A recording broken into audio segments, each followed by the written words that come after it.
kondisi Aisyah ini makin turun, makin drop, kuntilanak tuh ketawa malah tambah nyaring, Wak. Dan gak sampai di sini aja isengnya si kuntilanak, biar kalian tahu ya, karena tiba-tiba tangan kuntilanak itu megang kakinya si Aisyah. Hai, wassalamualaikum warahmatullahi wabarakatuh. Terima kasih sudah klik video ini. Oke, jadi di malam Jumat ini seperti biasa aku akan kembali menceritakan kisah horor Wawa horor Wawa ya. Nah, kalau di part 36 minggu lalu aku bercerita tentang tumbal, gorong-gorong dan juga teror korban kecelakaan, Wak. Di minggu ini aku akan menceritakan dua kisah mistis lagi yang gak kalah menyeramkan ya. Satu tentang kisah makhluk leher panjang dan satu lagi tentang udahlah kalian denger aja lah pokoknya ya. Jadi gimana kisah lengkapnya, kita langsung masuk aja ke ceritanya. Check it out.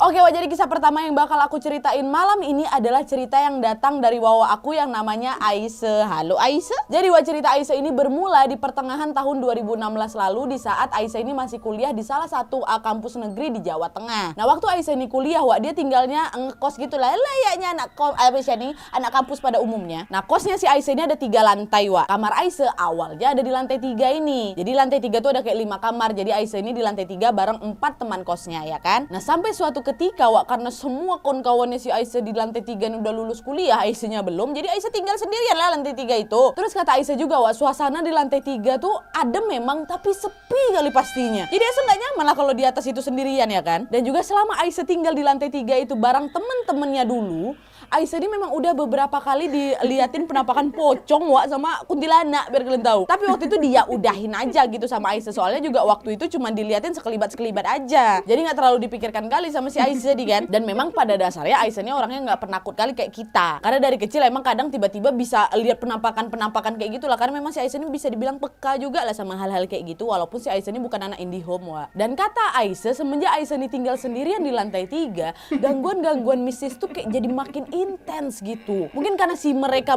itu tahu Aisyah ini lagi tinggal sendirian di lantai itu, jadinya mereka tuh makin berani lah nampain dirinya ya kan. Pernah ada nih suatu waktu si Aisyah ini mau tidur, tiba-tiba kursi meja belajar itu geser sendiri, barang-barang itu bisa hilang sendiri, tapi setelah itu balik lagi dengan sendirinya. Dan mereka tuh juga semakin berani gitu loh menampakkan dirinya. Mulai dari pocong tadi tuh, pocong tuh selalu berdiri di balkon lantai 3 mulai dari jam 12 malam ke atas. Sama kuntilanak tadi, dia suka nangis, ketawa sendirian gitu di dekat jemuran lantai 3 tuh. Aisyah yang awalnya biasa-biasa aja lama-lama mentalnya jatuh juga lah ya kan, karena sering ditengokin kayak gitu, kalian lah pula. Nah, gara-gara inilah si Aisyah ini bilang lah ke bapak kos, sama abah panggil ya. Dia minta, abah saya pindah aja lah ke lantai 2 karena kebetulan katanya akan ada anak kos yang di lantai 2 itu mau keluar gitu. Saya ditempatin kamar si kawan itu aja lah. Berani saya sendirian di atas, abah, katanya gitu kan. Akhirnya sehari setelah si Aisyah ini nge-request untuk pindah ke lantai 2, abah bilang, oh ya udah Ndok, kamu boleh pindah ke lantai 2 tapi agak nunggu seminggu lagi ya. Karena anak lantai 2 tuh baru keluar dalam kurun waktu seminggu itu, katanya. Ayo udahlah bah, nggak apa-apa, yang penting nggak usah lama-lama kali lah saya di sini ya. Walaupun memang sebenarnya dia takut juga nunggu seminggu di sana macam nunggu setahun gitu. Nah, singkat cerita, akhirnya sampailah itu hari di mana Aisyah dia bisa pindah ke lantai 2. Aisyah waktu itu udah tenang, udah senang juga dia tuh. Karena dia pikirnya bakal aman nih kalau udah pindah ke lantai 2 kan. Karena memang di lantai 2 itu lebih rame, kamarnya ada 7. Setiap kamar ada 1 orang, berarti ada 7 orang tuh lantai 2 ya kan. Dibanding lantai 3 5 aja. Sekarang udah pergi semua, tinggalnya dia sendiri. Dan di lantai 2 itu semuanya ada tingkatnya si Aisyah. Aisyah ini aja yang semester akhir. Nah, pas pindah ke lantai 2, ternyata kamar Aisyah ini ada di pojok,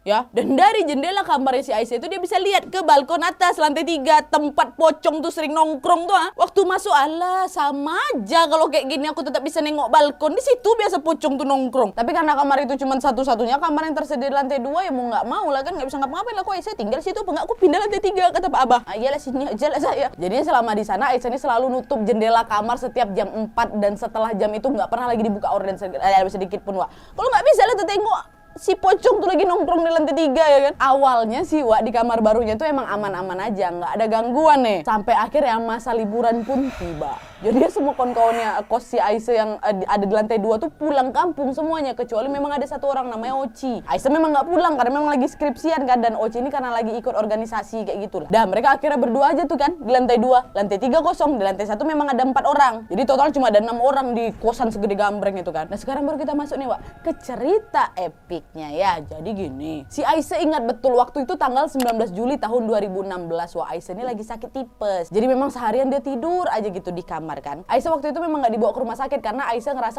dirinya udah agak mendingan gitu lah, badannya udah agak enakan dan demamnya juga udah mulai turun. Cuma emang masih agak lemes aja gitu. Nah, selama si Aisyah ini lagi masa recovery di kosnya itu, Oci inilah yang ngebantu ngerawat si Aisyah. Jadi Oci ini pun ikutan nginep nih di kamarnya Aisyah, Wak. Nah, pada hari itu, Wak, sekitar jam 8 malam, Aisyah sama Oci ini udah siap-siap mau tidur, Wak. Emang gak cepet tidurnya malam itu. Waktu itu memang Oci ini mungkin karena kecapean habis organisasi. Kalau memang Aisyah kan memang karena butuh banyak waktu istirahat ya kan. Waktu itu Oci tidur di kasur bawah, Aisyah tidur di kasur atas. Jadi kasurnya itu double spring bed yang bisa ditarik itu loh, Wak. Nah, gak lama setelah itu, Wak, ingat kali si Aisyah, jam 22 malam Aisyah ini kebangun karena pengen buang air kecil ya kan. Aisyah akhirnya masuklah ke kamar mandi itu ya. Kamar mandi dalam memang kosannya itu. Nah, pas masuk kamar mandi Aisyah kaget karena dia ngelihat keran airnya nyala. Nah, Aisyah waktu itu langsung bingung, dia mikir, "Oh, kok nyala keran air aku?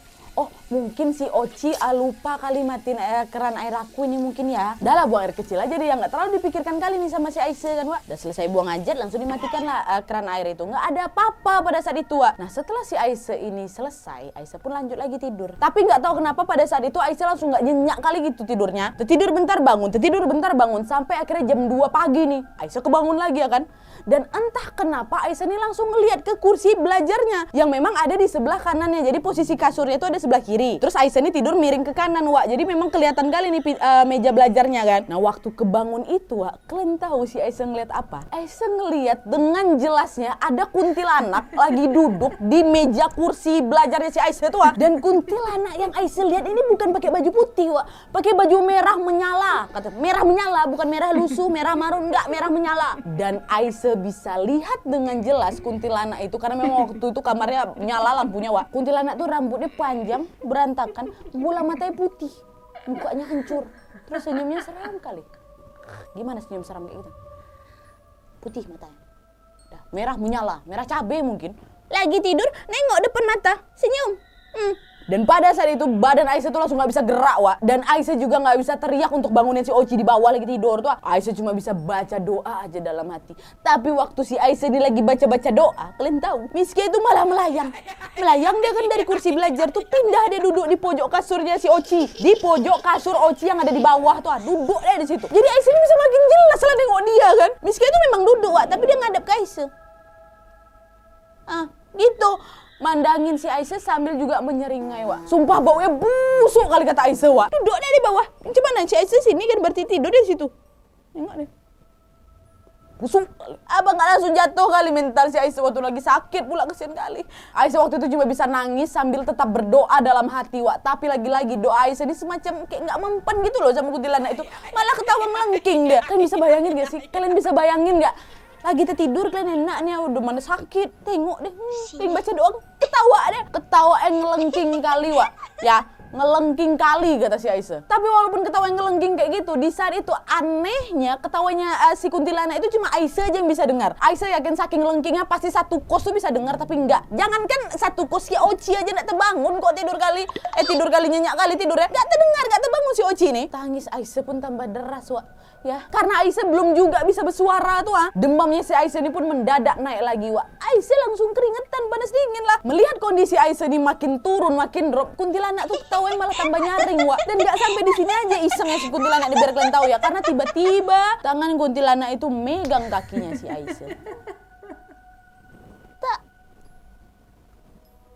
Kata Aisyah tangannya dingin kali, Wak. Waktu itu kata si Aisyah bawa dia pengen nendang si Miski itu aja loh saking geram ya. Tapi kan si Aisyah ini gak bisa gerak ya kan, gak bisa, sama sekali gak bisa. Aisyah cuma bisa berdoa, makin kuat aja dalam hatinya tuh. Dan pada saat itu si Aisyah ini sebenarnya udah doa, ya Allah tolonglah pingsankan aku, nggak dipingsankan sama Allah. Aisyah tetap sadar dan tetap mandangin itu Miski. Karena kata Aisyah, Wak, ya, seolah-olah Miskinya itu buat mata Aisyah ini bakal mandang dia terus. Dan kalian tahu waktu pandang-pandangan mereka tuh sama dia ketawa ngelengking tuh berapa lama? 20 menit.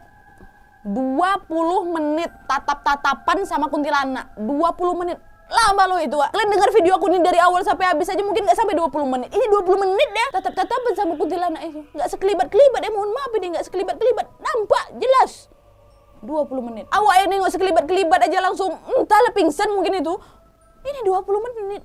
Nggak kebayang sih aku kayak gimana kok rasanya waktu itu Aisyah kasihan kali. Sampai akhirnya waktu Aisyah ini udah mulai kayak pasrah kan, tiba-tiba baru kawannya terbangun si Oci nih. Nah kata Aisyah nih, wah ya Oci ini kebangun gara-gara ketetesan air matanya si Aisyah. Berarti deras sekali memang air mata Aisyah itu sampai ketetes ke dekat tempat si Oci. Nah waktu si Oci bangun itu, Oci kaget lah kan nengok kawannya nangis dalam keadaan diam kaku kayak gitu. Nah karena Oci ini bingung kenapa Aisyah terdiam kaku gitu, Oci penasaran lah kan, kenapa si Aisyah ini dia ini lagi ngeliatin apa. Akhirnya Oci nengok lah nih, kemana arah mata Aisyah ini nengok. Pas Oci udah memalingkan mukanya, kira-kira menurut kalian Miss K-nya hilang nggak? Hilang? Enggak hilang. Oci juga nengok tuh Miss K itu yang sama lagi duduk dekat dia lah berarti. Waktu itu mantapnya si Oci langsung refleks dan dilempar bantal ke Miss K itu. Kau kagetin aja. Kena kepala si Kunti itu. Enggak lah, nembus. Jadi bantal itu kayak ngelewatin kuntilanak itu, dan malah bantal tuh nabrak lemari gitu loh, tembus. Tapi karena dilempar sama si Oci, seenggaknya si Miss K-nya tuh bergerak menjauh gitu loh dari kasur. Tapi nggak langsung ngilang waktu itu, memang agak, aduh kok lempar aku menjauh lah aku dikit, kayak gitu loh, tapi nggak ngilang. Dan Miss K-nya tuh malah pergi ke pojok tembok. Wak, dia mandangin Oci dengan tatapan penuh marah. Nah Oci waktu itu pasti sempat ikutan nangis juga lah Wak, karena dia sebenarnya juga orangnya penakut. Bahkan kata si Aisyah dia keluar buat ngelewatin lorong kosnya mau ke bawah aja minta dikawanin. Tapi kata Aisyah nggak tahu kenapa malam itu Oci ini berani kali. Karena kalian tahu apa yang dikatakan Oci lagi? Sambil nangis, Oci ini balik melototin si Miss K itu. Oci ambil penggaris besi Wak, todongin aku Miss K, dan Oci teriak, "Jan! Pergi kau. Gitu. Udah digitu kan sama si Oci, nggak pergi juga Miss K ini Wak. Pergi orang ini tidak. Enggak, Oci maju lebih dekat lagi. Dia lempar tuh penggaris. Kau udah kusuruh pergi. Baru pergi kuntilanak tuh. Hilang maksudnya, hilang. Udah nengok si Kunti tuh hilang, Oci langsung balik lagi ke Aisyah, dipeluk si Aisyah, nangis lah mereka berdua sejadi-jadinya. Ngapa nggak keluar orang itu ya? Nangis di atas kasur. Dan waktu itu barulah si Aisyah dia bisa gerakin badannya lagi setelah Miss K itu hilang Wak. Mantap memang Oci, 4 jempol buat kau. Kalau aku jadi kau mungkin aku juga udah minta sama Allah buat dipingsankan aja. Serius aja. Gak bisa pula aku arahkan penggarisnya, pergi. Gak bisa, aku pingsan aja mending. Mantap. Nah adalah tuh kan, akhirnya mereka pun agak sedikit tenang tuh. Nah setelah setengah jam berlalu Wak, Oci ini buka pintu kamar lah buat memastikan Miss K itu udah betulan pergi. Dan kalian tahu, ternyata Miss K-nya belum pergi juga. Miss K-nya lagi duduk di balkon lantai 2. Masih duduk di balkon lantai 2 tuh. Tapi bedanya waktu itu Miss K-nya nggak berusaha nyamperin mereka lagi Wak. Nah Oci yang kaget nengok kuntilanak tuh masih ada di sana, langsung tutup pintu kamar, langsung dia nangis lagi. Kak masih ada. Oci pun akhirnya langsung lah nelpon apa kan. Nelpon salah satu kawannya, "Woi tolong jemput aku sama si Aisyah ke rumah sakit lah. Kami diganggu Miss K," katanya nangis.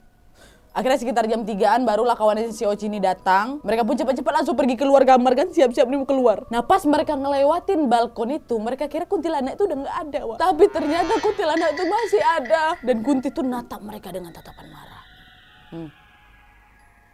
Tapi memang nggak diikutin, tapi ditengokin. Masih ada. Berarti kalau sampai 20 menit, tadi 20 menit, sekarang dia masih duduk situ, kuat kali energinya ya.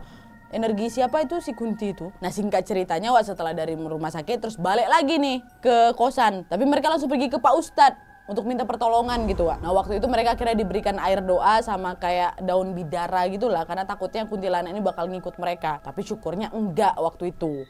Dan setelah kejadian itu Aisyah sama Oci pun langsung pindah kos Wak, karena kawannya si Oci yang memang bisa ngeliat makhluk tak kasat mata di sana tuh bilang, ada kawannya Oci lain ya, bahaya weh kalau kalian masih tetap di sana juga, soalnya si kuntilanak ini udah ngincar kalian berdua. Perkara dilempar bantal sama penggaris sama si Oci ya kan. Ya kau pun resek Kunti. Makanya gara-gara itu Aisyah sama Oci pun udah nggak pikir panjang, lama-lama lagi dia langsung pindah. Dan setelah pindah kosan itu alhamdulillahnya mereka udah nggak pernah lagi dapat gangguan-gangguan lagi. Ekstrim kali kuntilanak ini berarti ya. Isengnya tuh berlebihan ya kan. Nasib baik si Oci itu berani malam itu. Bisa dia ngalahin si Kunti itu kan. Ya walaupun memang sebenarnya kita manusia ini selalu bisa ngalahin setan karena memang derajat kita lebih tinggi, tapi emang nih ya kadang rasa takutnya itu yang lebih besar ya Wak ya. Jadi bikin kita nih nggak konsen berdoa dan udah bikin jiper duluan gitu. Mungkin kita bisa belajar juga ya dari Oci ya, walaupun takut memang harus dilawan. Nangis lagi, woi monyet gue. Lawan aja. Mantap Oci. Salam ya Aisyah, kasih tahu Oci kok mantap gitu. Salam dari Wawa ini semua buat Oci. Hebat. Oke, kita lanjut ke kisah kedua.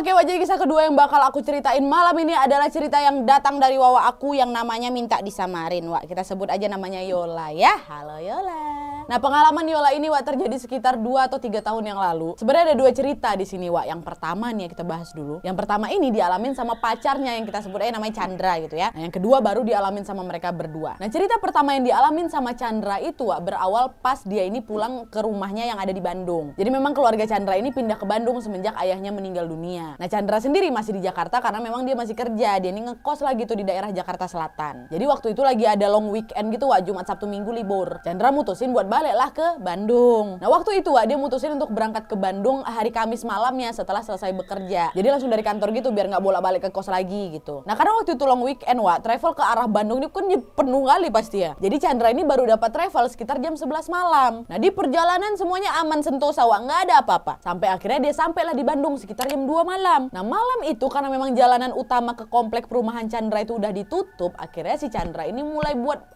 buat mutusin buat motong jalan lewat gang kecil gitu lah, Wak, yang cuman bisa lewat satu orang aja. Dan pas lagi jalan di gang itu, Chandra ini pun ngechat Yola lah, ngabarin kan kalau udah sampai. Dia bilang udah di portal komplek ya, Yang. Ini aku lagi di jalan lewat gang nih, kata gitu, motong jalan. Dah, send, kirim ke siapa? Ke si Yola. Nggak dibalas sama Yola ada malam. Nah, setelah ngirimin chat itu, Chandra kan masih jalan tuh di gang itu. Chandra ini ngerasa kayak ada nyentuh sesuatu gitu di dahinya. Kayak daun yang basah gitu lah, Wak, kata si Chandra. Waktu itu Chandra ngebatin, oh mungkin ranting atau daun kali ya. Tetap jalanlah dia tuh lanjutkan sampai di ujung gang. Nah, pas nyampe di ujung gang itu Chandra nggak sengaja ngelihat ke belakang, ke lorong gang itu lagi loh. Dan ternyata di sana nggak ada pohon sama sekali, Wak. Kanan kiri gang tuh cuma tembok aja, cuma ada lampu jalanan yang remang-remang pula tuh. Terus apa tadi yang nyenggol di dahi aku ya?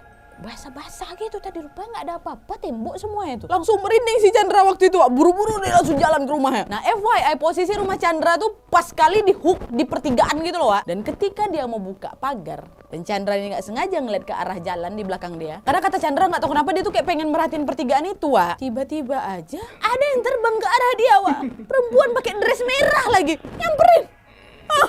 Di saat itu Chandra kaget lah, kan hampir jatuh lagi dia. Dia langsung cepat-cepat buka pintu rumahnya kan. Buka cepat apa ya? Chandra memang bawa kunci sendiri, kok. Masuk. Dia nggak mau bikin panik ngetok-ngetok pintu ya kan. Udah malam, mamanya pasti udah tidur tuh. Udah sampai dalam rumah dikunci pintu lagi kan. Chandra pun mencobalah untuk menenangkan diri. Nah, pas sudah lumayan tenang itu, Chandra duduklah buka sepatu. Ternyata mamanya kebangun, nyamperin dia kan. Chandra baru nyampe. Iya, mah baru, biasalah Chandra salim lah mamanya. Pas lagi salim ini mamanya juga sempat nanya, kok kamu pulangnya larut kali? Udah makan, Nak, katanya. Iya, mah udah makan kok tadi Chandra sambil nunggu travel tadi. Tadi juga Chandra langsung dari kantor, soalnya emang lagi banyak kerjaan, mah, kata Chandra gitu. Nah, setelah ketemu sama mamanya ini, Chandra pun jadi lebih tenang lagi kan, dan sedikit melupakan kejadian yang tadi baru dialami itu. Nah, nggak lama setelah itu Chandra langsung pamit ke mamanya, Chandra masuk ya, mau bersih-bersih, habis itu Chandra mau tidur ngantuk, katanya. Iya, pergilah kok, Nak, kata mamanya. Nah, waktu itu terakhir kali posisi mamanya lagi duduk tuh di kursi makan. Dah, pergilah istirahat, Nak, kata gitu. Nah, pas setelah Chandra diselesai mandi dan siap-siap mau tidur, udah menjelang subuh nih, Wak ya. Kakak Chandra nelpon. Apa kakak nih? Pagi-pagi kali. Halo, kok di mana? Kata kakak. Ini aku udah di rumah, baru selesai mandi, tadi nyampe sekitar jam 2:30. Ngapa? Nah, yang herannya, Wak, nada suara kakak Chandra yang udah ngegas duluan, malah kayak marah-marah gitu. Kok kalau ditelepon tuh angkat dulu, makanya kabarin. Mama gue khawatir ini, kata kakaknya. Nah, Chandra waktu itu jauh sambil males-malesan kan karena diomelin dia. Apa sih? Iya, udah ketemu dah aku sama mama aku. Udah ngobrol pun kami tadi. Biasa aja lah kau. Nah, setelah Chandra ngomong gitu, tiba-tiba suara kakaknya yang tadi marah-marah jadi panik. Hah? Apa nih? Ngaco kok ya? Orang kami lagi nginep di hotel kok. Kan aku bilang sama kok aku ngajak mama staycation. Dari sore kemarin ya, berarti hari Kamis ya kan. Dari sore kemarin aku sama mama udah check-in di hotel. Hah? Serius kok, Kak? Iya. Kok ngobrol sama siapa tadi? Disitulah langsung si Chandra tadi diam. Wah, iya ya. Kakakku pernah bilang dia mau staycation ngajak mama. Itu tadi siapa yang nyambut aku? Langsung merinding. Hah, aku pikir kok check-innya hari ini, ke hari Jumat itulah berarti aku pikir kok check-innya hari ini. Barulah habis itu. Ya udahlah, aku hati-hati aja lah. Aku tidur aja lah, aku di kamar, aku kunci pintu. Ya aku kunci. Kunci pintu. Tadi ngapa nggak aku ngintip? Tahu mamamu masih duduk di apa? Di mana tadi tuh dia duduk di meja makan. Ya Allah. Bisa sejelas itu loh. Dan dari situ baru si Chandra ngeh sesuatu. Oh iya ya, memang daerah rumahku di Bandung itu terkenal banyak miske merahnya. Jangan-jangan itu tadi yang nyamar jadi mama aku, coy. Ya lain tengok sama si Chandra bukan mama ya, berarti mama lagi tidur staycation di hotel lagi enak. Dan memang setelah kejadian itu Wak Chandra ini jadi lebih sensitif lagi dan bisa ngerasain hawa-hawa nggak enak gitu. Cuma namanya laki ya kan, dia cuek-cuek aja, walaupun juga takut juga dalam hatiku tuh pastikan Chandra. Dah itu kejadian pertama nih ya Wak ya. Sampai akhirnya kejadian kedua ini pun terjadi. Jadi waktu itu Yola sama si Chandra lagi pengen pergi keluar lah gitu. Ini di Jakarta nih Wak ya posisinya. Waktu itu Chandra ini lagi datang lah ke rumah Yola sekitar jam 5 sore buat jemput pacarnya ini. Nah waktu itu seperti biasa Chandra sama Yola pamit sama mama Yola dan juga sama si Mbak, ada ART-nya Yola juga situ. Mbak, Ma pergi dulu ya gitu. Pergilah mereka. Nah nggak lama setelah si Yola ini pergi, mama Yola tuh langsung ngechat. Yola, Chandra nanti di jalan hati-hati anak ya. Kalau bercanda ketawanya jangan kencang-kencang.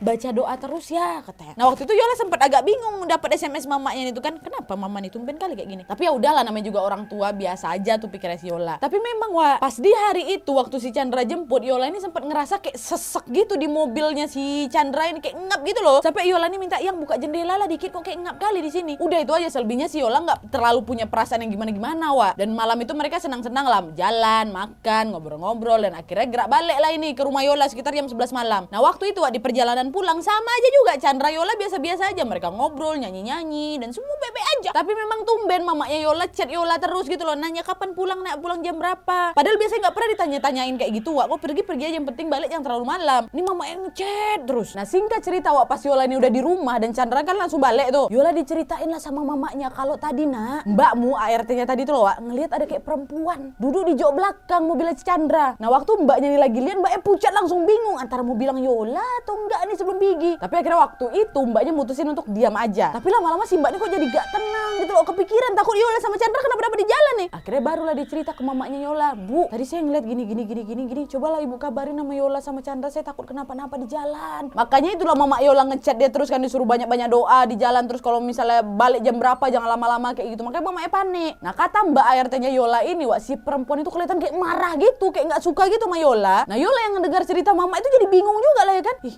ma, masa iya pantesan tadi kayak ngap gitu loh di mobil. Alah mana Chandra pacar aku nih lagi sendirian pula di jalan. Aman gak ya ma balik ya? Udah berdoa aja kita sama-sama. Jangan kamu bilang sekarang, nanti panik pula dia di jalan. Tunggu aja kita berdoa sama-sama supaya Chandra ini sampai dengan selamat di rumah ya kan. Tunggulah itu si Yola sampai pacarnya ini ngabarin nyampe rumah. Alhamdulillah Chandra sampai di rumah dengan selamat Wak. Dan pas pula udah nyampe itu Chandra langsung nelpon pacarnya. Belum sempat si Yola nih ngomong lagi nih ya, Chandra duluan udah ngomong, sayang aku mau cerita. Masa tadi waktu di mobil yang, wah diam dulu, kata Yola. Aku tahu kamu bilang apa di belakang kan. Langsung dipotong gitu sama si Yola Wak. Nah setelah ngomong itu Yola sama Chandra langsung sama-sama kayak diam gitu. Terus baru si Yola ini tanya, yang kamu lihat tadi perempuan apa laki-laki Wak? Yang barulah si Chandra cerita. Jadi sayang tadi waktu aku nganterin kamu pulang, aku lagi nyetir tuh, aku lagi dengerin lagu sambil nyetir, pas kali lagi naik flyover. Dan waktu naik itu nggak sengaja aku tengok ke spion tengah. Dan di situ sayang ada orang duduk pakai kaos coklat. Terus lehernya panjang kali, sampai aku nggak bisa lihat kepalanya tuh loh, panjang sayang. Ya Allah merinding. Aduh, panjang. Baju coklat. Kaget aku langsung yang. Terus aku mutusin untuk nepi ke kiri jalan ini. Sambil nenangin napas aku, ngos-ngosan aku Wak yang nengok itu. Aku turun dari mobil bentar, aku perhatiin jalan nih. Sambil aku mikir, apa ya tadi tuh? Apa pantulan bayangan aja, apa kayak gimana? Tapi kelihatan kok, bajunya kelihatan, lehernya aja kelihatan. Tapi seingat aku dari tadi nggak ada motor yang lewat. Dan kalau memang itu pantulan orang naik motor, masa ya jelas sekali. Atau lampu jalan, nggak mungkin yang aku mikirnya. Orang bajunya jelas kok. Nah pas aku sadar ada yang nggak beres, baru aku langsung doa aja. Aku baca dari kursi. Udah baru aku masuk mobil lagi. Sengaja aku tetap nyalain lagu tuh, kencangin yang. Aku biarkan semua jendela kebuka dikit memang. Dan alhamdulillahnya malam itu barulah si Chandra ini sampai di rumah dengan selamat Wak. Nah besoknya si mbak yang nengokin setan itu langsung bilang sama Yola Chandra, pergi ke Pak Ustadz aja lah mbak, saya takut kenapa-napa. Soalnya perempuan itu ngikutin terus dan dia ini suka sama Chandra. Khawatir nanti takutnya perempuan yang nempel tuh malah jadi bikin Glenn celaka. Nah dengar itu Chandra sama Yola pun setuju lah dengan saran mbaknya Yola ini. Akhirnya mereka pergilah ke Pak Ustadz. Pak Ustadz gini diceritain semuanya kan. Akhirnya Pak Ustadz tuh baliklah ke rumah si Yola lagi. Mereka memutuskan untuk ngaji bersama. Nah setelah selesai ngaji ini Wak, tiba-tiba aja mbaknya Yola tadi, ART-nya Yola tadi kerasukan mbak itu Wak. Cepu positif, cepu kerasukan. Dan sosok yang masuk tuh bilang, antarin saya ke pohon asem, antarin saya ke pohon asem. Bingung lah Yola sama Ci Chandra ini kan, dan semua orang yang dengar perkataan sosok itu. Akhirnya Pak Ustadz yang berada di rumah si Yola ini pun ikut ngebantu untuk ngeluarin si sosok itu dari tubuhnya si Mbak Yola tadi. Dan waktu Pak Ustadz ini lagi coba ngeluarin sosok itu, Pak Ustadz itu bilang, mungkin Chandra pernah lewat depan pohon asem itu. Dan karena si makhluk ini suka sama si Chandra, makanya jadi diikutin lah dari situ. Dan alhamdulillahnya nggak lama setelah itu akhirnya si sosok ini pun mau pergi tanpa harus diantar balik ke pohon asem. Balik kau sendiri.